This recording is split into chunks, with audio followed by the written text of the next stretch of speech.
할렐루야. 오늘은 지난번에 이어 두 번째 시간으로 돈의 문제를 실제적으로 어떻게 해결하는지에 대하여 살펴보도록 하겠습니다. 먼저 누가복음 12장 18절 말씀을 보시겠습니다. 신약성경 114면의 말씀입니다. 누가복음 12장 18절의 말씀입니다. 또 이르되 내가 이렇게 하리라. 내 곡간을 헐고 더 크게 짓고 내 모든 곡식과 물건을 거기 쌓아두리라. 예수님에게 재산 상속에 대한 분쟁을 해결해 달라고 하는 사람에게 예수님이 말씀하셨습니다. 부자가 물질을 쌓아두려고 창고에 가득 채우는 것 중요하지만 그 물질을 두고 영혼이 떠나면 아무 소용이 없습니다. 그 물질만 가지고 영혼이 구원받는 것이 아니기 때문에 물질과 함께 영혼이 구원받아서 그 물질을 주님 뜻대로 사용하는 것이 더 중요하다고 말씀하셨습니다.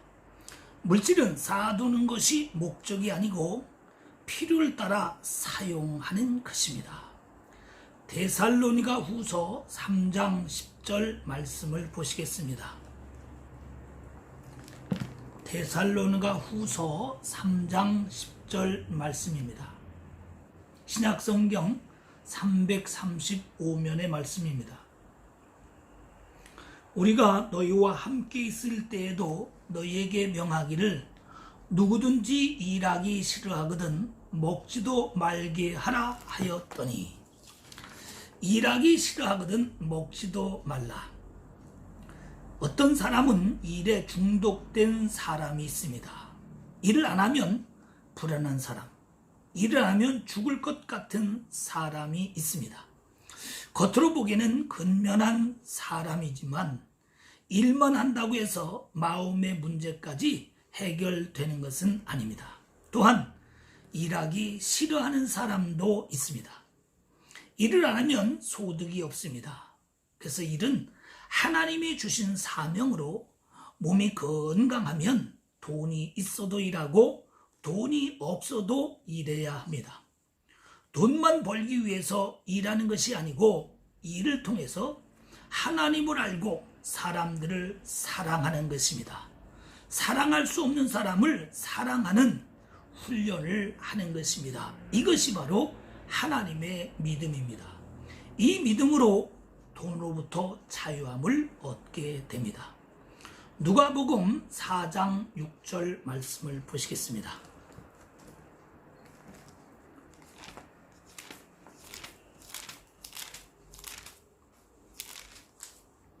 신약성경 93면 누가복음 4장 6절 말씀입니다. 이르되 이 모든 권위와 그 영광을 내가 네게 주리라. 이것은 내게 넘겨준 것이므로 내가 원하는 자에게 주노라. 이 세상의 모든 물질은 원래 하나님의 것입니다. 첫사람 아담에게 다스리라고 주셨지만 선악과를 먹음으로 말미암아 주인이 세상 신이라는 영적 존재에 의하여 움직여지게 되었습니다. 그래서 어떤 사람은 부모에 의하여 큰 물질을 상속받기도 합니다. 또 어떤 사람은 자기 노력에 의해서 많은 물질을 소유하기도 합니다. 어떤 사람은 특별한 재능으로 많은 물질을 소유하게 됩니다. 근데 그 나머지 90% 이상은 소유하려고 노력하지만 물질을 얻지를 못합니다. 가진 자는 자신과 자손이 계속 소유하려고 걱정하고 또 죄를 짓습니다. 물질이 없는 사람은 한평생 소유하려고 힘쓰고 애쓰고 걱정함으로 돈으로부터 자유함을 얻지 못합니다. 그래서 이 세상은 돈의 다스림을 받는 세상이 되는 것입니다. 갈라디아서 3장 13절 말씀을 보시겠습니다.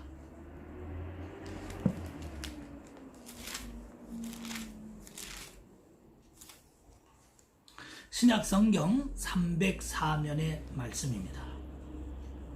그리스도께서 우리를 위하여 저주를 받은 바 되사 율법의 저주에서 우리를 속량하셨으니 기록된 바 나무에 달린 자마다 저주 아래 있는 자라 하였음이라. 예수님께서 저주받으시고 이 문제를 해결하는 길을 열어놓으셨습니다. 바로 십자가의 죽으심입니다. 이 예수님을 문제 해결자로 받아들일 때 물질의 주인이 되신 하나님이 내 속의 영으로 오십니다. 그래서 물질을 소유가 아닌 다스리는 자로서 변화됩니다. 이것이 복음이요, 이것이 좋은 소식입니다. 고린도 후서 8장 9절을 보겠습니다. 고린도 후서 8장 9절입니다.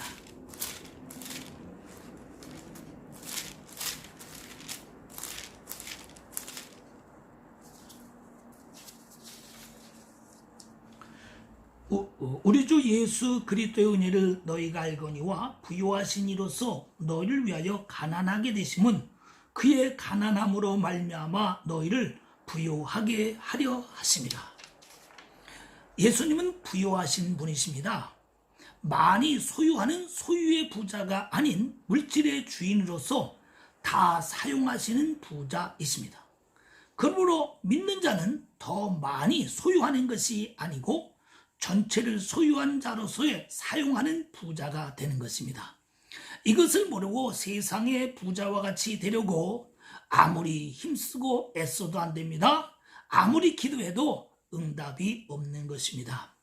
물론 완전할 수는 없습니다. 그러나 점차적으로 변화되어서 예수님같이 되는 것입니다. 누가복음 6장 38절 말씀을 보겠습니다. 누가복음 6장 38절 신약성경 99면의 말씀입니다. 주라 그리하면 너에게 줄 것이니 곧 후이되어 누르고 흔들어 넘치도록 하여 너에게 안겨주리라. 너희가 헤아리는 그 헤아림으로 너희도 헤아림을 도로 받을 것이니라. 내가 가지고 있는 것을 이웃에게 주면 내 것은 없어집니다. 그러므로 이웃에게 줄 때 무엇인가 계산을 해야 합니다. 내 이름을 위하여 주든지 아니면 실제적인 어떤 이득을 위하여 줄 수밖에 없습니다. 그러나 하나님은 우리에게 아들을 주시고 생명을 주신 것 같이 성령의 인도하심을 따라 물질도 믿음으로 이웃에게 줄 때 주인이신 하나님이 함께 하시고 나타나십니다. 그러므로 물질이 없어지는 것이 아니고 계속 줄 수 있는 사람이 되는데 하나님이 공급해 주십니다. 이것이 주는 자의 복입니다. 삶 속에서 체험하시기 바랍니다. 버는 것 중요하지만 쓰는 것은 더 중요합니다. 갈라디아서 5장 16절 말씀을 보겠습니다.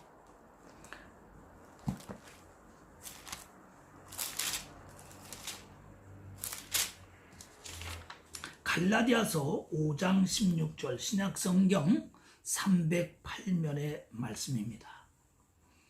내가 이르노니 너희는 성령을 따라 행하라. 그리하면 육체의 욕심을 이루지 아니하리라. 이 물질을 체험한 바울은 성령을 따라 행하라. 그리하면 죄를 이긴다라고 말씀했습니다. 지금도 하나님은 성령으로 일하십니다. 하나님이 주라 하면 주고 주지 말라 하시면 안 주면 되는 것입니다. 하나님이 쓰라고 하시면 쓰고 쓰지 말라고 하면 안 쓰면 되는 것입니다. 이것은 절대로 어려운 것이 아닙니다. 훈련이 안 된 것뿐입니다. 이것을 체험할 때에 돈에 대한 걱정이 사라지기 시작합니다. 내 생각과 전혀 다를 수 있습니다. 실수를 할 수도 있습니다. 그러나 하나님은 마음을 보십니다. 반드시 체험되는 것입니다. 고린도 후서 9장 10절을 보겠습니다.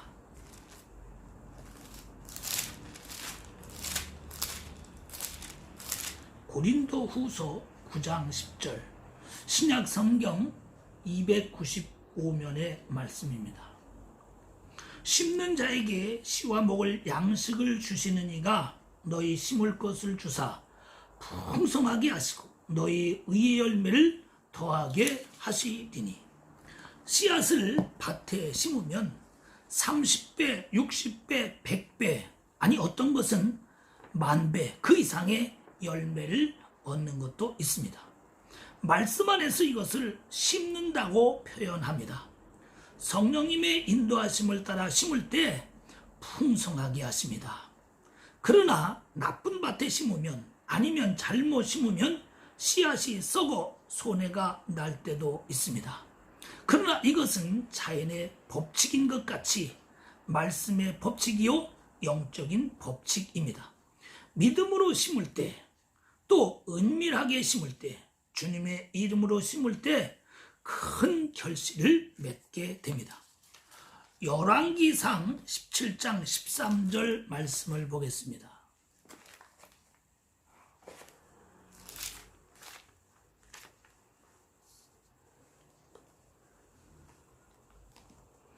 구약성경 545면의 말씀입니다. 열왕기상 17장 13절 말씀입니다. 엘리야가 그에게 이르되 두려워하지 말고 가서 내 말대로 하려니와 먼저 그것으로 나를 위하여 작은 떡 1개를 만들어 내게로 가져오고 그 후에 너와 네 아들을 위하여 만들라. 엘리야 시대에, 그것도 3년 반 동안이나 기근이 들었을 때에 사르밧이라는 동네의 한 과부에게 하나님께서 엘리야 선지자를 통하여 말씀하셨습니다. 먼저 하나님을 위하여 심으라. 하나님이 주인이신 것을 인정하라. 이 말씀대로 이 여인이 행하였더니 기근이 끝날 때까지 병의 기름과 통의 가루가 떨어지지 아니했습니다. 돈은 하나님이 주인 되심을 인정해야 하는 것이 있습니다. 또 가족의 목도 있습니다. 이웃의 목도 있습니다. 하나님의 인도하십니다. 지금 일하시는 하나님의 인도를 따라 사용할 때 물질의 다스림을 받는 것에서 해방되어 물질을 다스린 자가 되는 것입니다. 갈라디아서 5장 1절 말씀을 보겠습니다.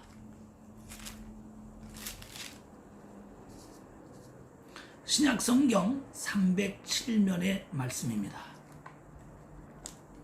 그리스도께서 우리를 자유롭게 하려고 자유를 주셨으니 그러므로 굳건하게 서서 다시는 종의 멍에를 매지 말라.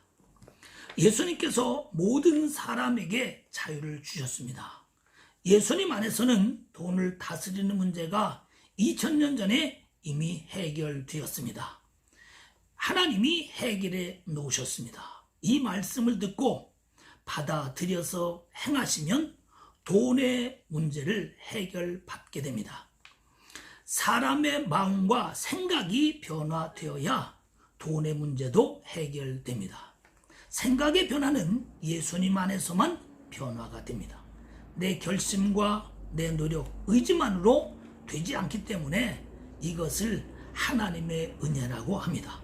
듣고 구하는 자에게 모두 이 은혜를 주십니다. 이 말씀을 들으신 모든 사람들이 이 은혜를 받으셔서 돈의 노예에서 해방되시기를 바랍니다. 이것은 이론이 아닙니다. 진리입니다. 그리고 제가 체험한 말씀입니다. 시대의 변화로 점점 어려워지는 시대에 이 복을 받으시기를 바랍니다.